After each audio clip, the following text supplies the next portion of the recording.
Leaving Austin Farm Sanctuary in the morning, I headed eastward towards Alabama with Longleaf Animal Sanctuary just north of Mobile as my destination.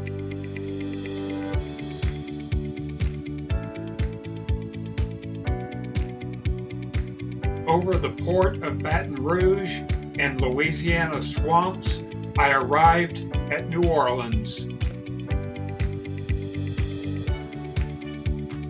Driving through New Orleans, even if just for a few minutes, brought back a flood of memories from when I had lived there.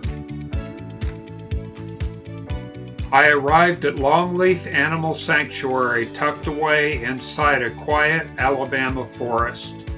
I was greeted by Elizabeth and Kim, who shared some stories with me. Then we headed up the road to meet the animals. She's hot. It's Electra in the front and Morgan in the back. And they're beautiful. And then this is Helen in here. We'll tell you Helen's story. Here they come. And this is, hi, Robin. Robin's first. Hi. Wow, Walter, you really got up here quick. And this is Paula. Hi, babies. Hello, handsome. And the three Jersey boys, they're brown. They came from New York. They were in the dairy industry. And boys in the dairy industry serve no purpose. The farmers don't want them. They cost them money. So they get slaughtered. Get sent to a veal factory where they spend 2 months of their lives in a crate that they can't move. It's dark. They have no human interaction. They cry for their mothers, and then they're slaughtered at 2 months old for veal. Yes, there's only 3. So this is Randolph. Hi, Randolph. And that's Ted. Hello, handsome Randolph. How you doing, baby? Ted. And then Walter's in the back. When he came, he was very shy. But he's not shy with us anymore, but he tends to be an observer and stand in the back initially. We call him the mastermind. He is. We think he plans it all. All the trouble that happens, it's him. So they came up a dirt road to this woman's house, an old man, and he had these 3 2-day-old calves, and they were sick. And he said, do you want them? And she knew nothing about cows or what to do with them or how to raise them. So she said, okay. And he handed the 3 calves to her and went on his way, and she bottle fed them and had them. They're coming up on 2 years old in July. She had them until she got into a personal situation and feared that they were going to be taken to slaughter. So she contacted Farm Sanctuary in Watkins Glen, New York, and said, I need help. So then I was contacted. Now, keep in mind, I barely had fencing. And they said, hey, we have these 3 Jerseys that need a home. And I said, absolutely. I was very excited, and we already had a pasture fence. So I said, whenever they're ready, we want them. So March 13th, 2024, our 3 boys arrived. And it was the perfect way to start because they were big pasture puppies, and they were young, but they were just amazing and friendly and happy, and they taught us a lot. They taught us a lot. You know, I remember leaving, my last time leaving here before going home.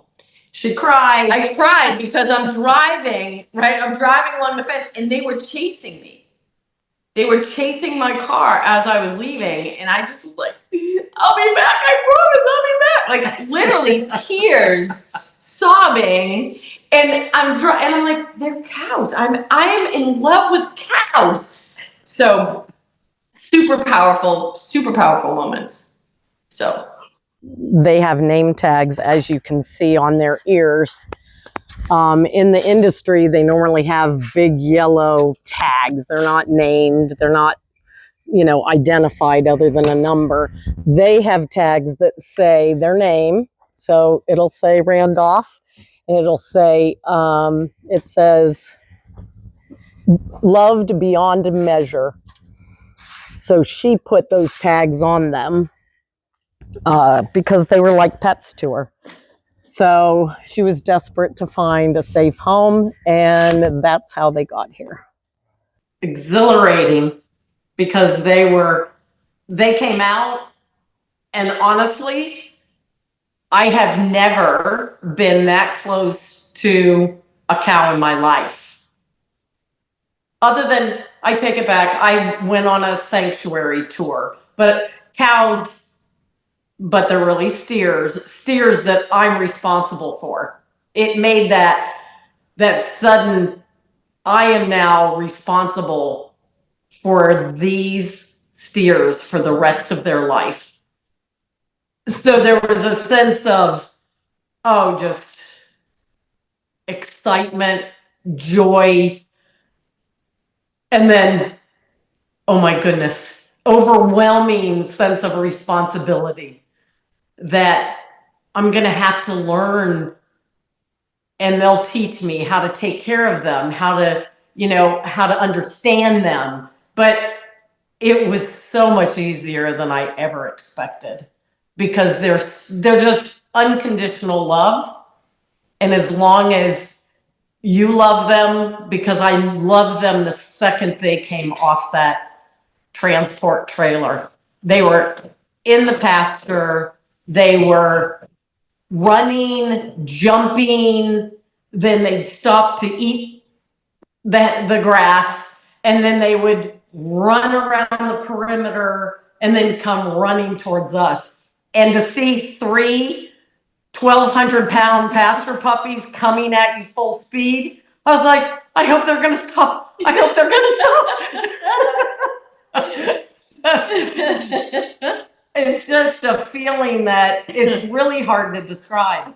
It really is hard to describe. I mean, I think I was already packing at that point, but it was real. And then coming here and meeting them was just the icing on the cake.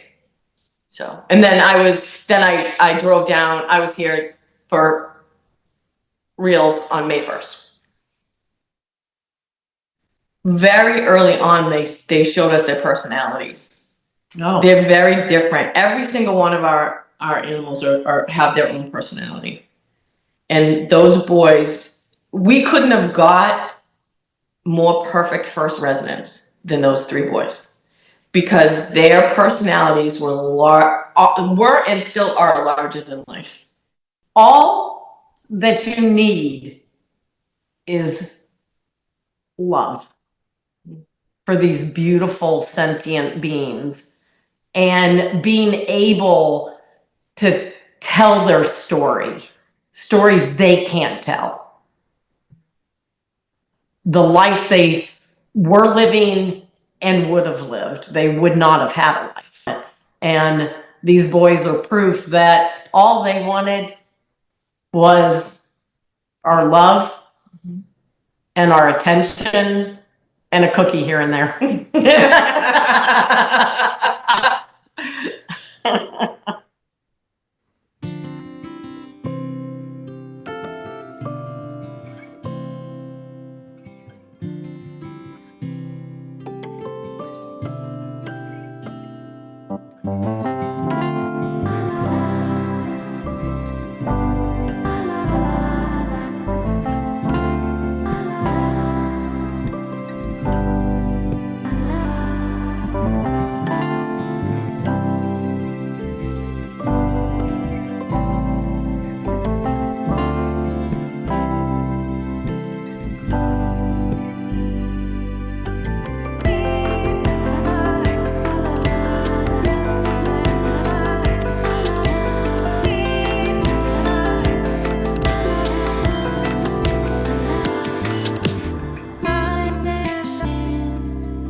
Walter was deeply loved, and his loss is felt by everyone at Longleaf. But his story is a reminder of why sanctuaries like this exist, for animals to experience kindness, safety, and love, to live their best lives. Now, let's continue exploring the sanctuary and meeting more of its residents who are doing just that. 2 weeks later, I get a call from Farm Sanctuary. Not 2 weeks later. After we got the boys, she said, I have a criminal cruelty case and it's really bad. And was wondering, there's 9 Holstein girls from the dairy industry and they're in very bad shape. And was wondering if you could take 7 of the 9 because we found a sanctuary to take 2. And of course, I haven't learned yet how to say no. Thank you. So I said, well, sure. So 2 weeks later, the girls went from the cruelty situation to a foster care, and they gave them nutrition and took care of them and put weight on them. And then we got them 2 weeks after we had the boys. And they, you know, they have transformed incredibly. I mean, this little Peggy here, she wouldn't let me come near her. I would come up to her. Yeah, this is Peggy, or some people call her Nubby because her little horns. Peggy, hey, come here. And she was shy and she was, you know, she was pushed around by the girls, but now she pushes the girls around. And then all of these girls are named after women that have survived cancer. And when you meet Kimberly, that's the namesake, is Kim here at the sanctuary. And that's Kimberly right there. And out of all the Holsteins, she is the one that challenges us to be friendly, and she doesn't really like to be engaged or touched unless you have a treat, and we don't really feed them treats, so she just kind of uses us for her food and care, and we love her. This is Paula, and Paula, coincidentally, is the name of Kim's mother. So Kimberly and Paula, you know, these are the cows, but in human life, it's Kimberly and her mother, Paula, are both survivors. And that is Randolph. Yeah. Oh, yeah, he's a super sweet boy. And then there is Ted. We call him the deer. He looks like a deer. Come here, Ted. Come here. Yeah, that's Paula and Ted. Are you being pushy, Paula? Are you being pushy? You know you're going to be fed soon. And then standing behind Kimberly is Valerie.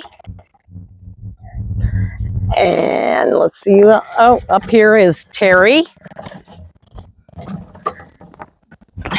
This is Terry and Robin. Hi, Terry. Terry came and she was right off the bat the friendliest. She was ready to accept love and right, Terry? She's sweet with the other cows and she's sweet with people. The guys that are putting up the structures can be found in sitting down with Terry on one side and Peggy on the other.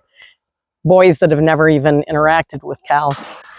Don't gnaw. No, don't gnaw. I know you like to. It's kind of just like a pacifier. She's the only one that does. Hi, Ted. Are you saying hi? He said, is that edible? Yeah, really. Can I have a bite? Oh, that's not edible. So you got a treat hiding there? And he is the leader of the boys.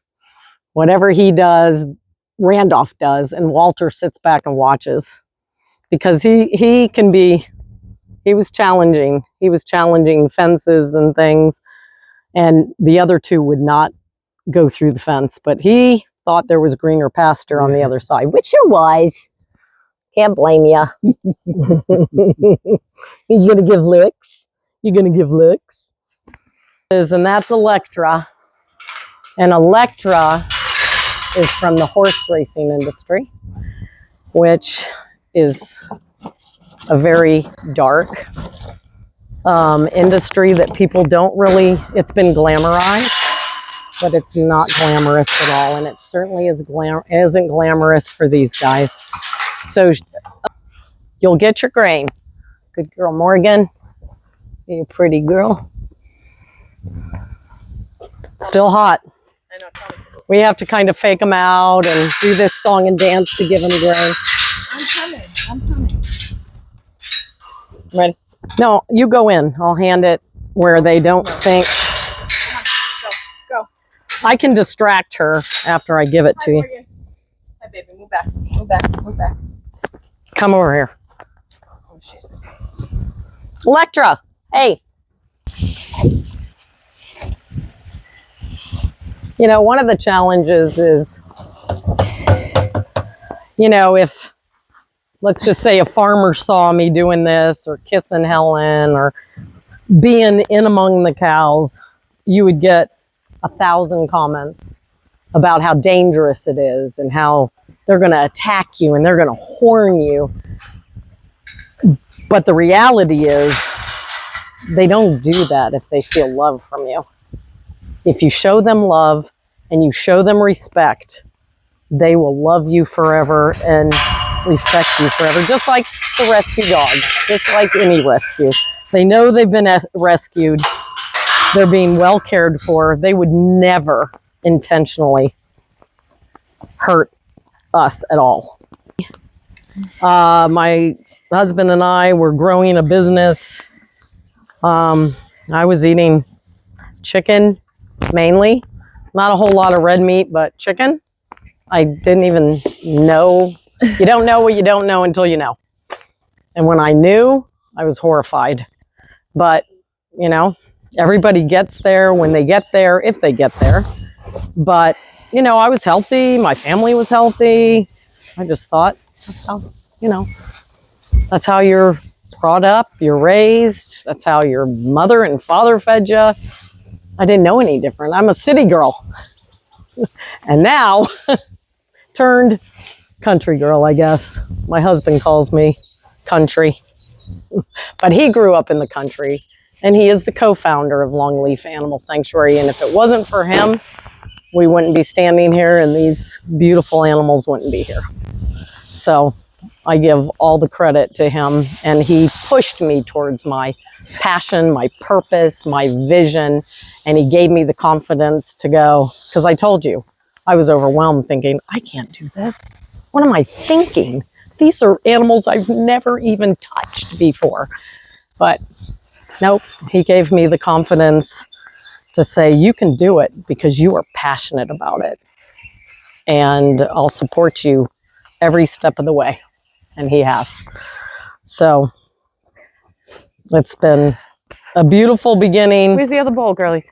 And it's beautiful now. We look forward to educating people and getting our human space done and getting pastures ready for future residents. But in the meantime, I want to learn everything I can about the cows and the horses before I move on to another.